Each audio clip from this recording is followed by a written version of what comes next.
Let's take psychiatry as an example.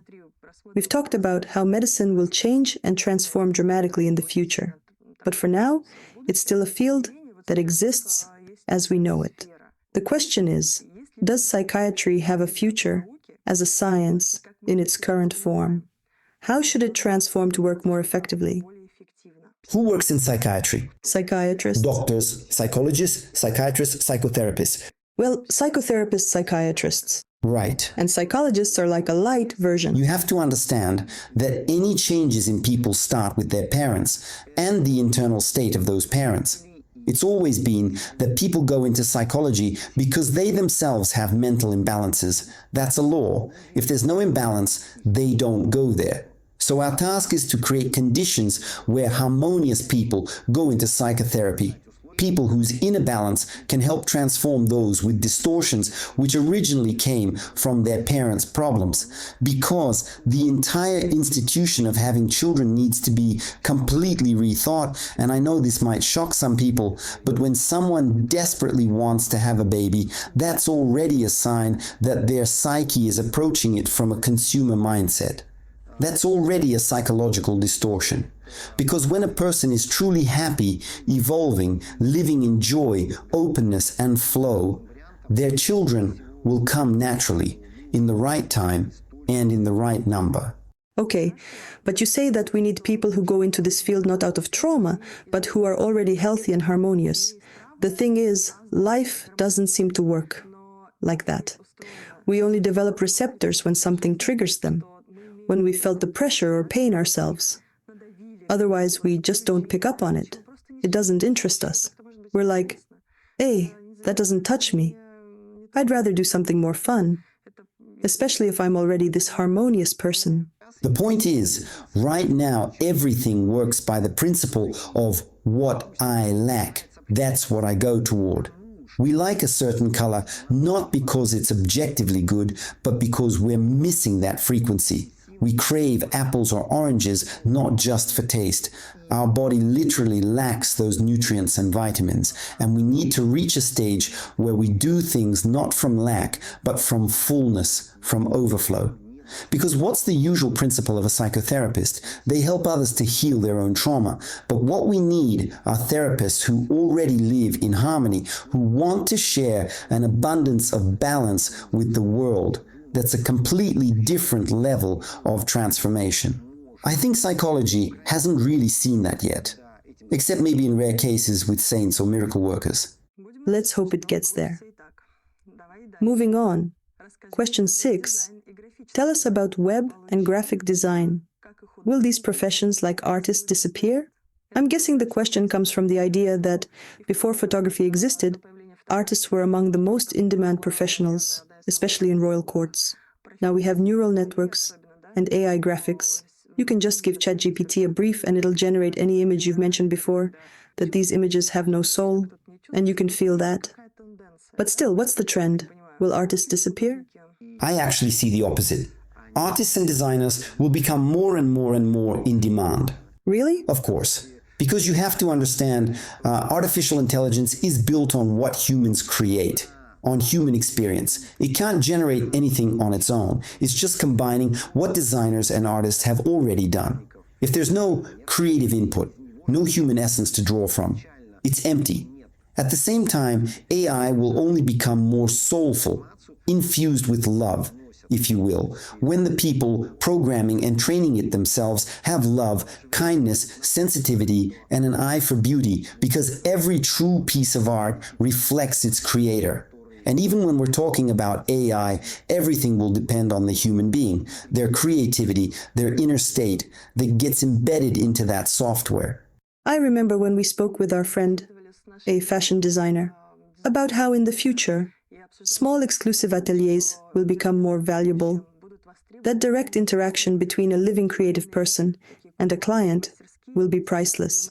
While AI will handle all the mass market production, human creativity will remain the true magic. It all depends on what we choose to focus on. If we focus on happiness, fulfillment, and the joy of creation, if that becomes the foundation of our society, then love will always be in first place. And love starts with what? The union between man and woman. And we shouldn't confuse love for the homeland or love for God with that. Everything begins with the love between a man and a woman, from which come children, and from there the love of parents and of children toward their parents. That's what creates a harmonious foundation without deviations, namely without an absence of heterosexuality. Everything else grows from that. If we move in that direction, everything will be fine. But if we drift toward chasing success, money, or power, we'll always lose, because then people become expendable, and the truth is human beings come first. Officials, laws, politics, they should all serve the human being. If we put a person's happiness, health, curiosity, and growth at the top, we'll inevitably build a beautiful, healthy, harmonious society. If instead we focus on goal setting, achievement, and the primacy of the state, we'll always lose. Because then the state becomes a reflection of officials who shape laws to serve themselves.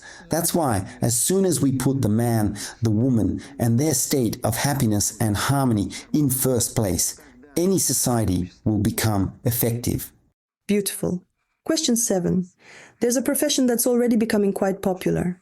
AI prompt manager. These are people who know how to communicate effectively with neural networks to create content, emails, ads, and so on. And here's a question from one of them. What's necessary to make AI radiate light content? A neural network is simply a mirror, a medium for expressing our internal state. And we have to understand, if we don't cultivate society, society will consume only what matches its vibration.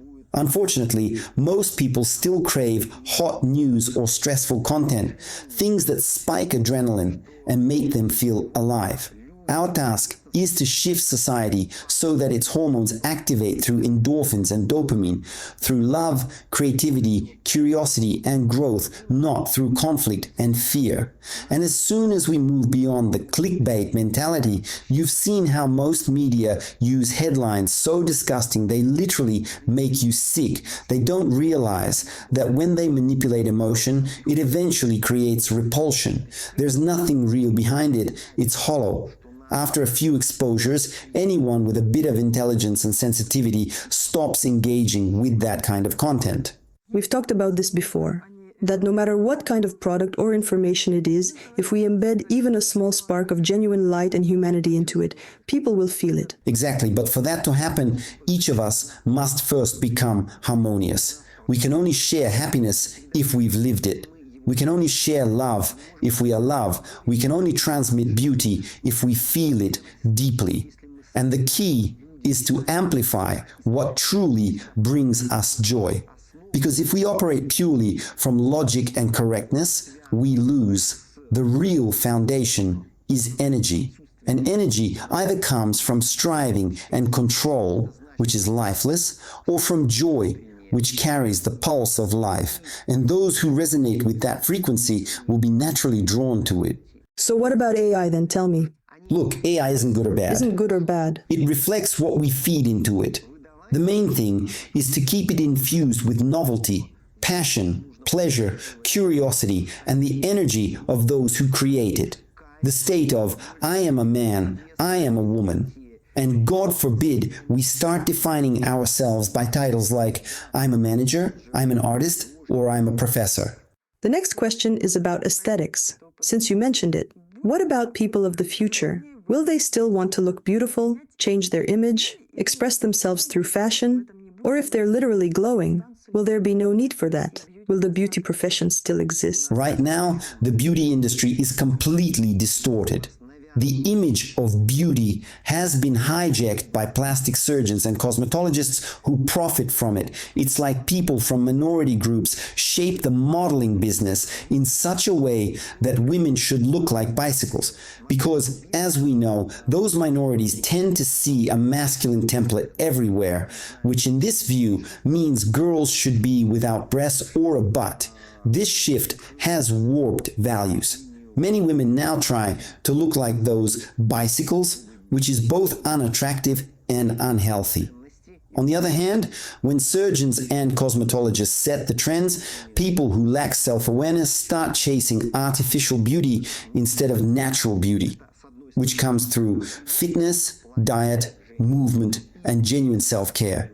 And who's going to fall in love with these plastic people?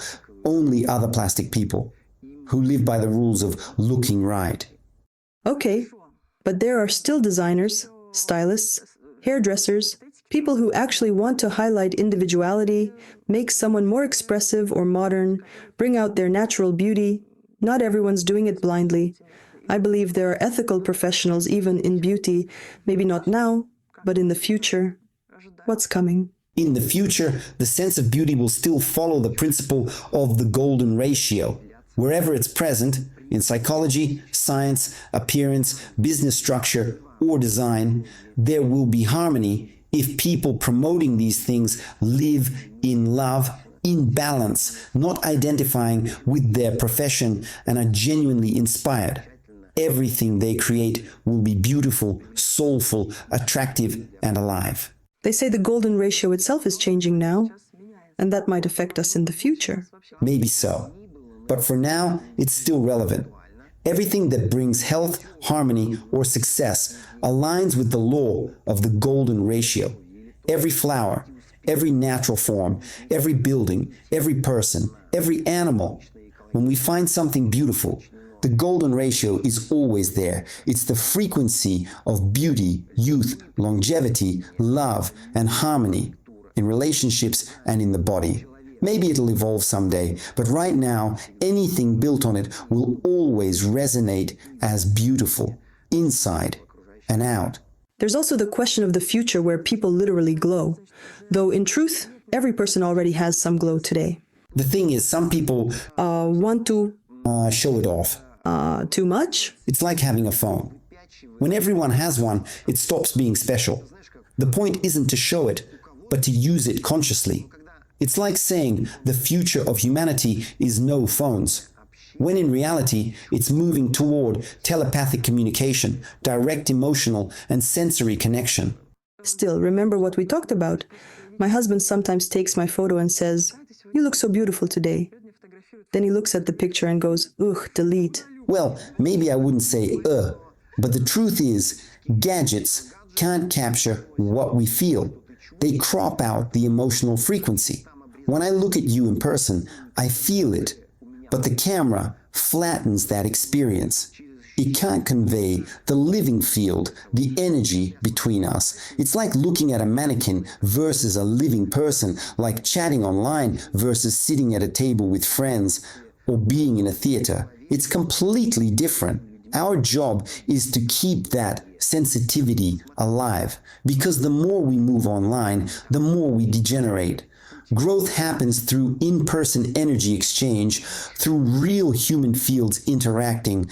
Watching Africa or South America on TV is nice, but visiting those places, feeling them, changes you on a whole other level. So digital technologies are still digital. They cut off most of the energy. For example, I can't watch a symphony orchestra on TV.